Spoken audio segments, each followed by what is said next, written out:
17 साल की एक नाबालिग लड़की 2021 में जिसको पहले किडनैप किया था और जबरन सेक्सुअल असॉल्ट किया गया था, आज उस केस में जम्मू कश्मीर पुलिस और ऑनरेबल हाई कोर्ट जो है उन्होंने एक बहुत बड़ा डिसीजन लिया है। आपको बताते चले कि महाराजगंज पुलिस स्टेशन में 2021 का ये मामला है, जब एक कंप्लेंट फाइल की गई थी कि एक लड़की जो महज 17 साल की है वो मिसिंग थी, उसे किडनैप किया गया था और उसके बाद उस पर एक सेक्सुअल असॉल्ट किया गया था, जिसके चलते हुए फिर उनके पेरेंट्स जो हैं उन्होंने एक पुलिस कंप्लेंट फाइल की थी एमआरगंज पुलिस स्टेशन में और केस चलता रहा। और अब जाके लगभग 5 साल बाद इस केस में एक बहुत बड़ा फैसला आया है हाईकोर्ट की तरफ से।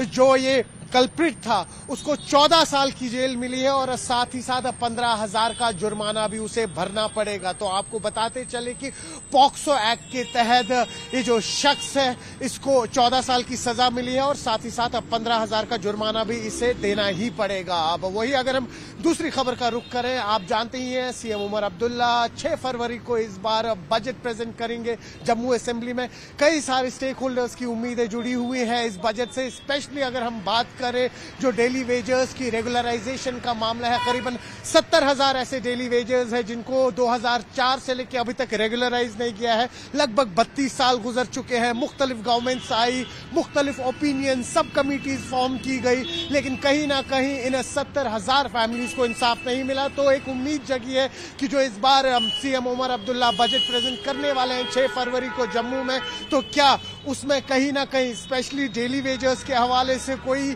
पैकेज रहेगा, क्या उनको परमानेंट किया जाएगा, जो उनके मिनिमम वेजेस होते हैं क्या उनमें इंक्रीमेंट होगा या नहीं होगा, वो 6 तारीख को ही पता लगेगा। लेकिन साथ ही साथ किसान फार्मर्स जो हैं उन्होंने भी उम्मीद जगाई है, कहीं ना कहीं एक उनकी एक होप बनी हुई है कि क्रॉप इंश्योरेंस को लेके जिसपे वो काफी ज्यादा थ्रस्ट कर रहे थे, क्या उस क्रॉप इंश्योरेंस को इंप्लीमेंट किया जाएगा या नहीं किया जाएगा। हमने हाल ही में देखा था जब जम्मू में बाढ़ जैसी आपदा आई थी, उसके बाद नेशनल हाईवे करीबन 21 दिन के लिए बंद रहा, जिसके चलते हुए कई सारे हॉर्टिकल्चर और एग्रीकल्चर की जो इंडस्ट्रीज रहती है उनको बहुत बड़ा धचका लगा था।